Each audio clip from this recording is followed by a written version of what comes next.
옛날 옛적 사람의 발길이 끊긴 99고개에는 넘어간 이가 다시 돌아오지 못한다는 말이 전해졌습니다.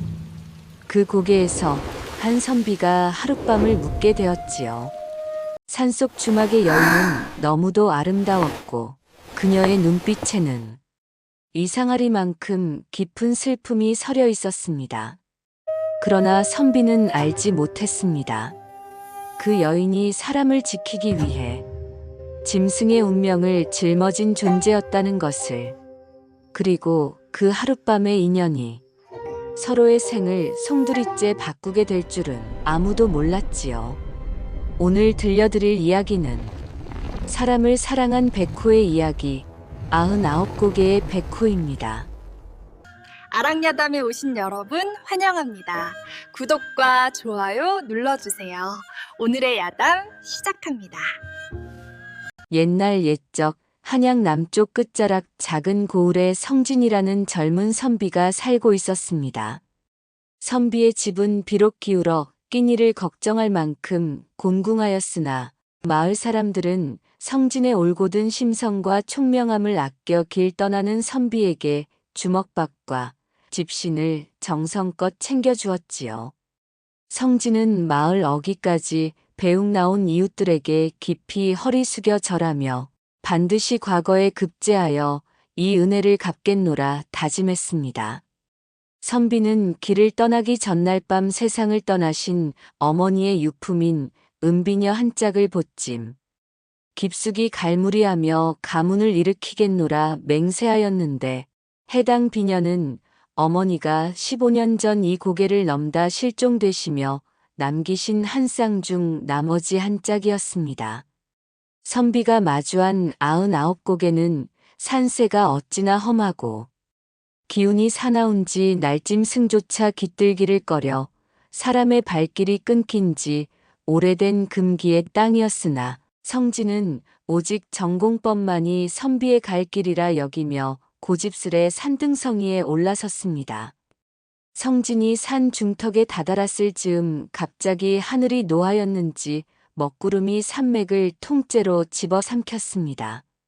번갯불이 번쩍일 때마다 앙상한 나뭇가지들이 굶주린 귀신의 손가락처럼 선비의 도포 자락을 잡아 끄는 듯 했지요.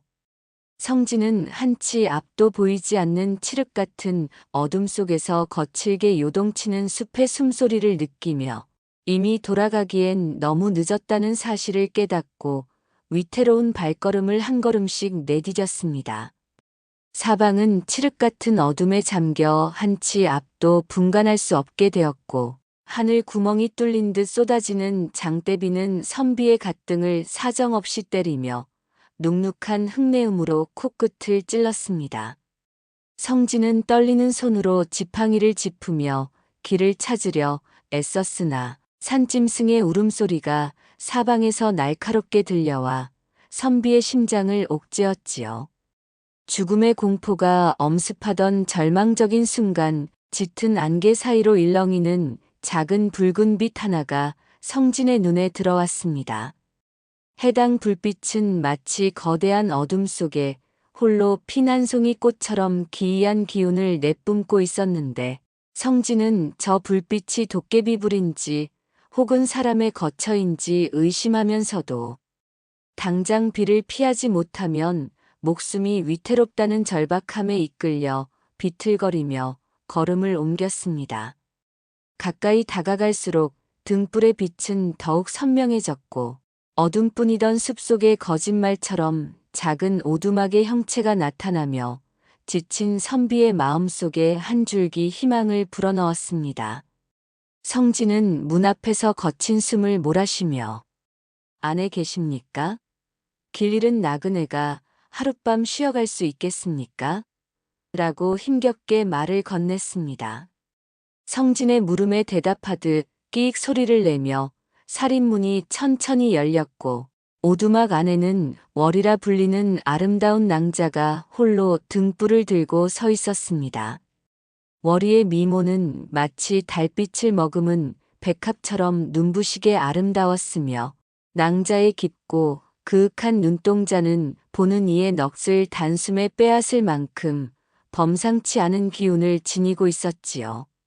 성진은 이런 깊은 산 중에 이토록 어여쁜 여인이 홀로 주막을 운영한다는 사실에 잠시 의구심을 품기도 하였으나 상냥한 미소로 선비를 맞이하는 월이의 따뜻한 손길에 얼어붙었던 마음이 스르르 녹아내리는 것을 느꼈습니다.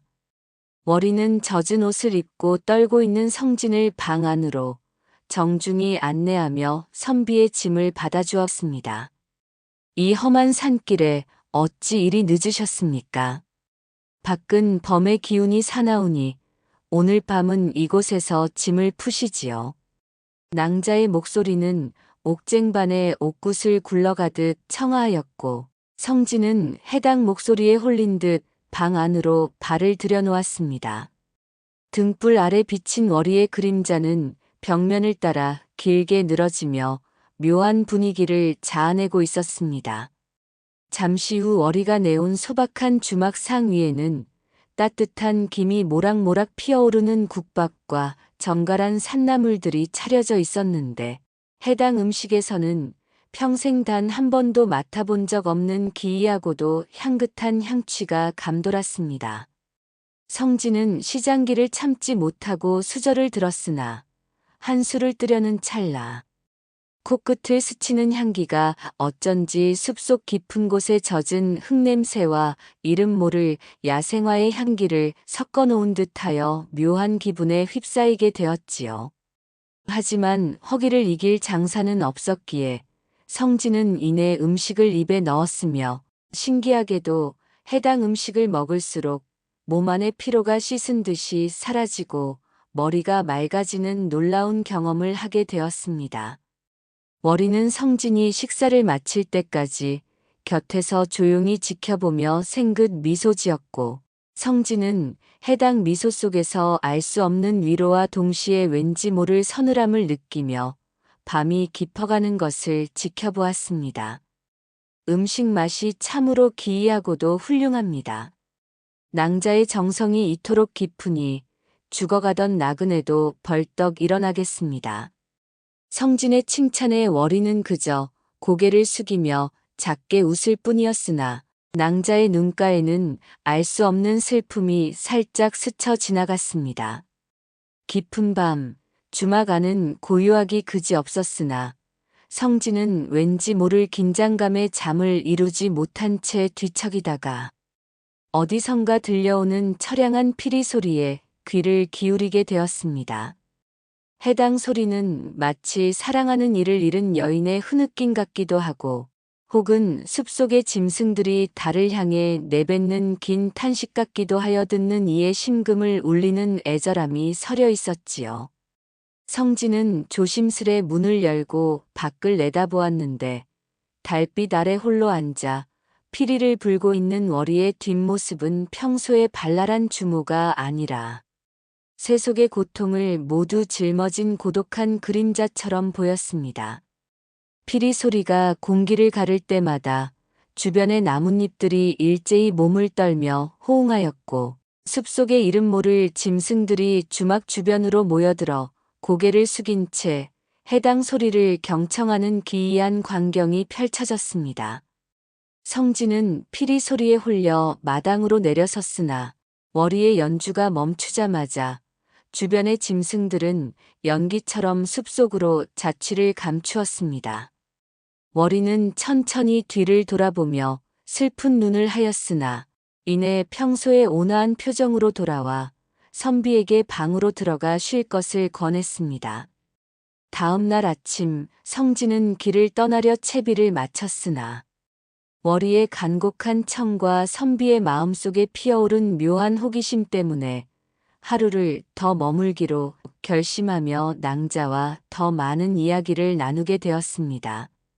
선비는 자신이 품은 청운의 뜻과 장차 관직에 나가 백성들의 눈물을 닦아주고 싶다는 진솔한 포부를 털어놓았고 월이는 성진의 투명한 영혼을 마주하며 평생 느껴보지 못한 감정의 소용돌이에 휘말리게 되었지요. 월이는 본래 인간의 욕심과 어리석음을 비웃으며 살아왔으나 성진의 올곧은 눈망울과 진심 어린 배려를 접하면서 가슴속에 숨겨둔 차가운 본성이 조금씩 허물어지는 것을 느꼈습니다. 낭자는 선비의 다정함에 기대고 싶은 마음과 결코 함께할 수 없는 자신의 운명 사이에서 갈등하며 남몰래 깊은 한숨을 내쉬었습니다. 선비님의 마음이 이토록 깊으니 훗날 반드시 훌륭한 목민관이 되실 것입니다. 월이의 격려에 성진은 낭자의 손을 잡고 싶은 충동을 느꼈으나 유교의 예법을 생각하여 간신히 마음을 억눌렀습니다. 선비의 가슴 속에는 이미 낭자를 향한 연모의 정이 싹트고 있었습니다. 이때 마침 산삼을 캐러 길을 잃고 산을 헤매던 약초꾼 하나가 우연히 주막 근처를 지나가다 기이한 광경을 목격하게 되었습니다. 약초꾼은 주막 창가에 비친 월이의 그림자가 순간적으로 거대한 짐승의 형상으로 변하는 것을 보았고 마당에 모여든 짐승들이 낭자에게 고개를 숙이는 모습에 공포를 느껴 혼비백산하여 산 아래로 도망쳤습니다. 마을 주막에 도착한 약초꾼은 숨을 헐떡이며 사람들에게 외쳤습니다. 아이고, 사람 살려. 99고개의 요물이 나타났소. 옛날 우리 할아버지가 말씀하셨지요. 저 고개에는 사람을 홀려 전기를 빨아먹는 천년 묵은 짐승이 산다고. 내가 똑똑히 보았는데 아름다운 여인의 탈을 쓴 호랑이가 선비 하나를 잡아두고 살을 찌우고 있더란 말이오. 약초꾼의 이 자극적인 거짓말은 순식간에 마을 전체로 퍼져나갔고 사람들은 공포에 질려 웅성거리기 시작했습니다.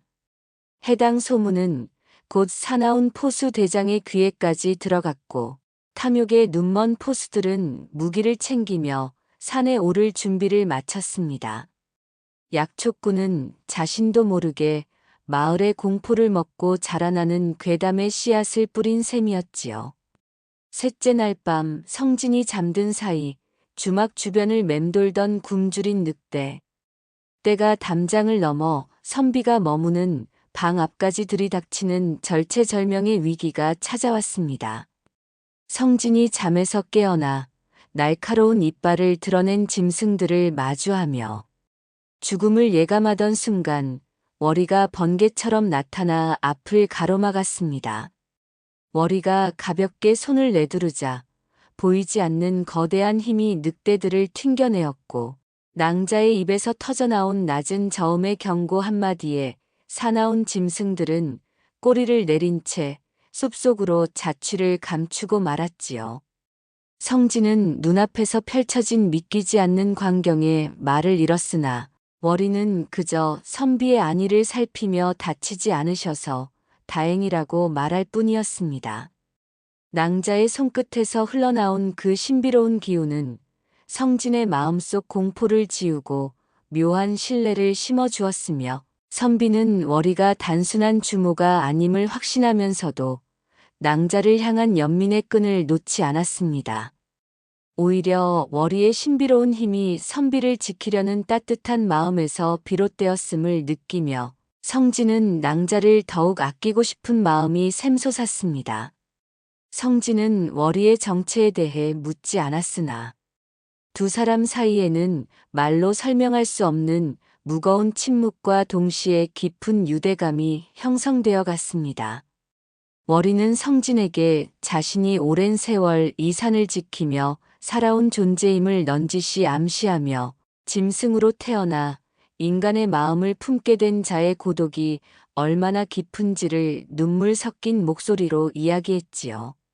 수천 년의 세월을 홀로 견뎌오며 인간이 되기를 갈망해온 월이에게 성진은 처음으로 자신의 존재를 있는 그대로 인정해준 단 한 사람이었습니다. 낭자는 사람의 길은 짧으나 따스하고 짐승의 길은 기르나 시리다는 말을 내뱉으며 선비의 옷소매를 살며시 붙잡았습니다. 선비는 낭자의 손에서 전해지는 미약한 온기가 차가운 자신의 몸을 데우는 것을 느끼며 비로소 월이가 그토록 원했던 것이 신령의 권능이 아니라 누군가와 나누는 진심 어린 마음이었음을 깨닫게 되었습니다.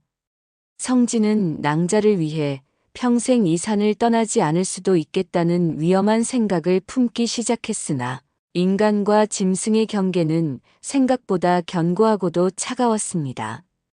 나흘째 되는 날 밤에는 하늘이 무너질 듯한 천둥과 번개를 동반한 폭풍우가 몰아쳐 주막의 지붕이 날아갈 듯 흔들리는 소란이 벌어졌습니다. 월이는 평소의 당당함과 달리 천둥 소리에 몸을 떨며 방 한구석에서 두려움에 떨었는데 의는 영험한 영물이라 할지라도 하늘의 노여움 앞에서는 한낱 가냘픈 존재일 뿐임을 보여주는 듯 했지요. 하지만 영물은 영물이니 비록 육신이 찢어지고 뼈가 부서진다 한들 영혼만은 사라지지 않는 법이었습니다. 성진은 자신의 겉옷을 벗어 월이의 가느다란 어깨에 조심스럽게 덮어주며 밤새도록 낭자의 곁을 지켰습니다.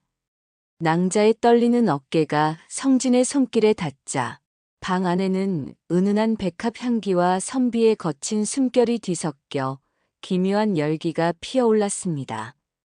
타닥타닥 타오르는 화롯불 그림자가 요동칠 때마다 두 사람의 마음도 불꽃처럼 활활 타올랐으나 선비는 차마 낭자의 손을 잡지 못한 채 타들어가는 장작 소리에 자신의 가쁜 심장 소리를 숨겨야만 했지요.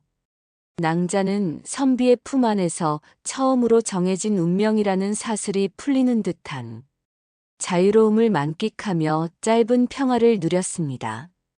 폭풍우가 지나간 다음 날 아침, 성진은 주막 마당에서 낭자가 떨어뜨린 낡은 은비녀 하나를 발견하게 되었습니다.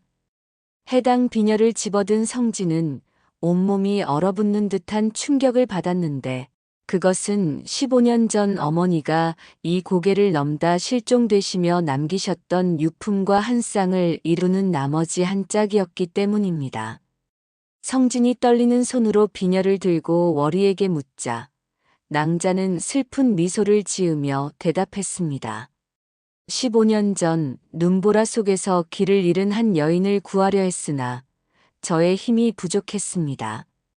해당 여인은 마지막 숨을 거두시며 이 비녀를 제게 맡기셨고 언젠가 주인을 만나면 전해달라 하셨지요. 성진은 월이가 자신의 어머니를 구하려 했던 은인임을 깨닫고 낭자의 손을 꽉 잡으며 오열했습니다. 어머니를 지키지 못했다는 죄책감과 월이를 향한 고마움이 뒤섞여 선비의 가슴을 때렸습니다. 그러나 산 아래에서는 이미 탐욕의 눈먼 포수들이 무기를 챙겨 주막을 향해 다가오고 있었고 숲의 정적은 곧 깨어질 위기에 처했습니다. 달빛이 주막의 창호지를 뚫고 들어와 방 안을 창백하게 비추던 그 깊은 밤에 월이는 마침내 무거운 입술을 떼어 자신의 정체를 성진에게 고백하기 시작했습니다. 낭자는 사실 이 험준한 99고개를 수천 년 동안이나 지켜온 영험한 백호의 화신이었으며 오직 인간의 따뜻한 심장을 지니고 살아가고 싶다는 일념 하나로 100일 동안 기도를 올리던 중이었지요. 월이는 이제 닷새만 더 버티면 완전한 인간의 몸을 얻을 수 있었습니다. 성진은 낭자의 고백을 들으며 순간적으로 뒷걸음질을 쳤습니다.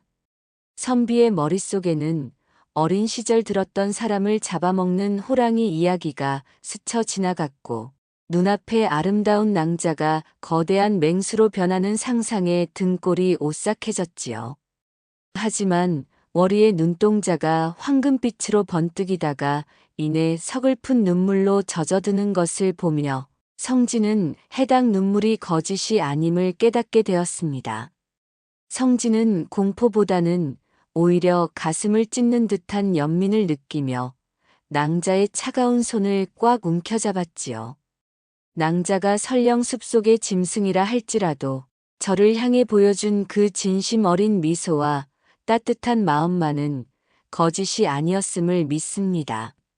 선비의 고백에 월이는 고개를 떨어뜨리며 울음을 터뜨렸습니다.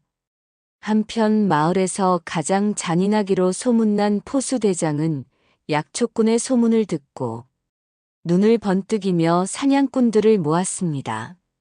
포수대장은 가느다란 눈매를 실룩거리며 말했습니다. 사람 잡아먹는 요물이라니 그놈 참 가죽값이 비싸겠구나. 백호 가죽이면 한양 정승 판서들도 침을 흘릴 테니 오늘 밤 해당 요물의 목을 따서 우리 모두 팔자를 고쳐보자. 포수대장의 욕심 섞인 웃음소리가 산 아래를 울릴 때 주막의 뒤뜰에서는 백발이 성성한 산신령이 나타나 월이에게 마지막 경고를 내리고 있었습니다. 산신령은 월이에게 인간과의 인연은 결국 파멸을 불러올 뿐이며 만약 지금 저 선비를 내보내지 않는다면 월이의 모든 수행은 수포로 돌아가고 영원히 짐승의 굴레에서 벗어날 수 없을 것이라 호통을 쳤지요. 월이는 다가오는 사냥꾼들의 횃불 소리를 느끼며 온몸을 사르르 떨었으나 낭자의 시선은 오직 방 안에서 성실히 책을 읽고 있는 성진의 뒷모습에만 고정되어 있었습니다. 월이가 밖에서 다가오는 위협을 막기 위해 잠시 자리를 비운 사이 숲속에 짓궂은 도깨비들이 나타나 성진의 마음을 흔들어 놓기 위한 고약한 장난을 시작했습니다. 도깨비들은 성진의 눈앞에 황금빛이 번쩍이는 수만 양의 재물과 비단옷을 내보이며 월이를 버리고 자신들과 함께 가자고 유혹을 늘어놓았지요. 심지어 도깨비들은 저 여자는 호랑이다. 너를 살찌워 잡아먹으려 하는 것이다. 라며 거짓 환상을 보여주며 선비의 공포심을 자극했습니다. 하지만 성진은 흔들림 없는 눈빛으로 도깨비들을 노려보며 가슴속에 품고 있던 어머니의 은비녀와 월이의 따뜻한 손길을 떠올리며 유혹을 단칼에 거절했습니다. 사람의 탈을 썼으나 짐승보다 못한 마음을 가진 자들이 넘쳐나는 세상에서 짐승의 몸을 가졌으나 사람보다 귀한 마음을 지닌 낭자를 어찌 내가 배신하겠느냐.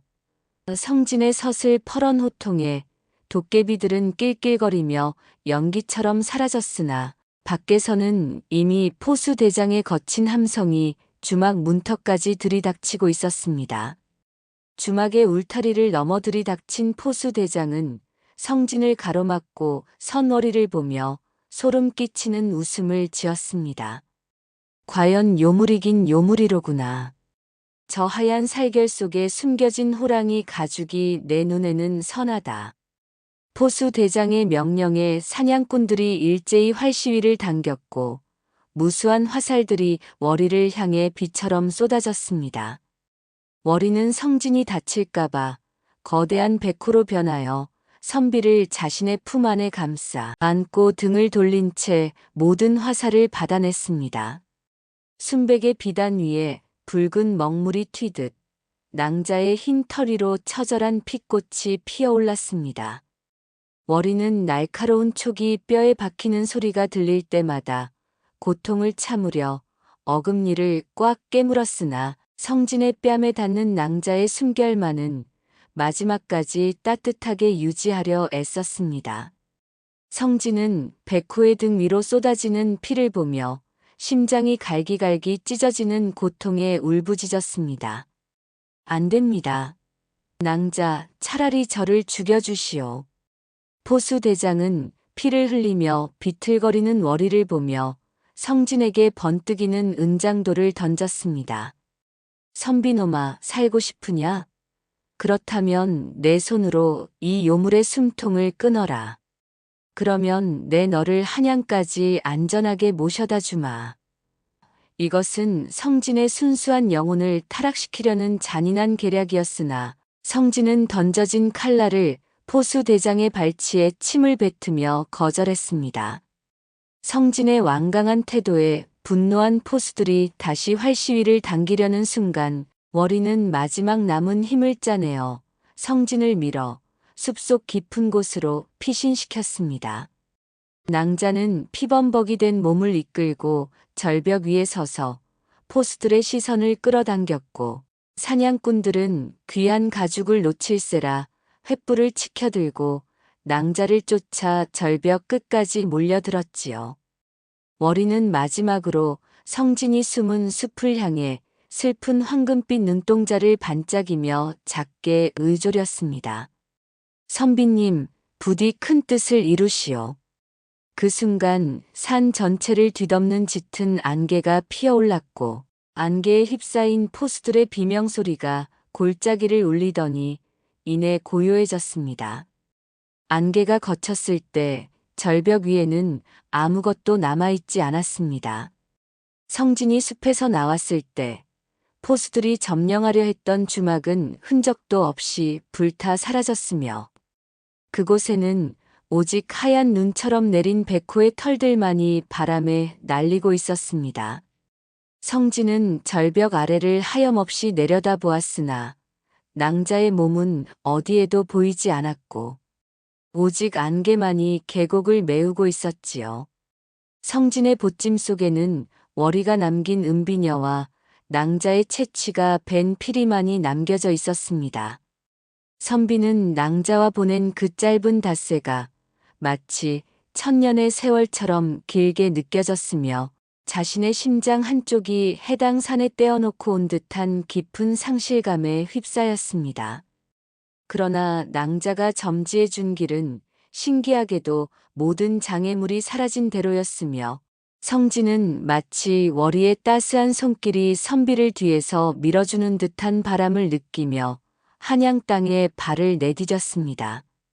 선비는 눈물을 닦으며 낭자와의 약속을 지키기 위해 시험장으로 향했습니다. 한양에 도착한 성진은 월이가 일러준 대로 행동하였고, 마침내 과거 시험장에서 당당히 수석의 영예를 안으며 임금님으로부터 어사화를 하사받게 되었습니다. 성진의 문장에는 백성을 사랑하는 마음과 산천의 정기가 서려 있어 모든 시험관의 감탄을 자아냈으면, 선비의 이름은 단숨에 한양 전역에 널리 알려지게 되었지요. 하지만 수많은 사람이 성진에게 축하를 건넬 때에도 성진의 마음속에는 오직 99곡의 월이 생각뿐이었습니다. 선비는 임금님께 청하여 해당 산을 영구히 보존하고 사냥을 금할 것을 건의한 뒤, 금이 환양하는 길에 가장 먼저 99고개를 찾아 낭자의 흔적을 찾기로 결심하며 서둘러 짐을 꾸렸습니다. 선비의 가슴 속에는 월이가 남긴 피리가 소중하게 보관되어 있었으며, 해당 물건은 성진의 유일한 희망이었습니다. 암행어사가 되어 다시 99고개의 발을 들인 성진은 주막이 있던 자리를 찾아 헤맸으나, 그곳에는 오직 잡초만이 무성할 뿐 낭자의 흔적은 어디에도 남아있지 않았습니다. 선비는 무릎을 꿇고 하늘을 향해 울부짖었지요. 낭자, 정녕 가신 것입니까? 저를 이렇게 홀로 두고 가시다니요. 성진은 낭자가 몸을 던졌던 절벽을 찾아가 임금님께 받은 어사화를 바치며 하염없이 눈물을 흘렸습니다. 마을 사람들에게 물으니 포수 대장과 사냥꾼들은 해당 밤 이후 행방이 묘연해졌으며, 나중에 골짜기 깊은 곳에서 서로 뒤엉켜 싸운 듯한 처참한 흔적만이 발견되었다고 했습니다. 사람들은 산신령이 노하여 저들을 거두어 가셨다고 수군거렸지요. 성진은 월이의 주막이 있던 자리에 작은 사당을 지어 낭자의 은비녀를 소중히 안치하였습니다. 선비는 매일 밤 사당 앞에 앉아 낭자가 즐겨 부르던 가락을 피리로 연주하며 기다렸으나, 숲속에서는 아무런 응답도 들려오지 않았고 오직 바람 소리만이 선비의 마음을 더욱 쓸쓸하게 만들었습니다. 세월이 흘러 성진은 만백성의 존경을 받는 훌륭한 정승이 되었으나, 평생 배필을 구하지 않고 홀로 지내며 오직 99고개의 사당을 돌보는 일에 정성을 다했습니다. 성진이 노년에 이르러 관직을 내려놓고 다시 산속 사당으로 돌아온 어느 보름달 밤, 선비의 귓가에 수십 년 전 주막에서 들었던 저 처량하고도 아름다운 피리 소리가 바람을 타고 들려오기 시작했지요. 성진은 떨리는 몸을 이끌고 밖으로 나갔는데 그곳에는 은은한 달빛을 머금은 거대한 백호 한 마리가 인자한 눈빛으로 성진을 내려다보고 있었습니다. 백호의 이마에는 은비녀의 문양이 흉터처럼 선명하게 남아 있었으며 낭자의 주변으로 숲속의 짐승들이 하나둘 모여들어 옛날 그 밤처럼 고개를 숙인 채 피리 소리를 경청하고 있었습니다. 백호는 성진의 앞에 다가와 고개를 숙이고 나직한 가르릉 소리로 오랜 세월의 그리움을 토해냈습니다. 성진은 젖은 흙냄새와 야생화 향기가 뒤섞인 바람을 맞으며 백호의 하얀 털에 얼굴을 묻고 미소 띈 채 눈을 감았습니다.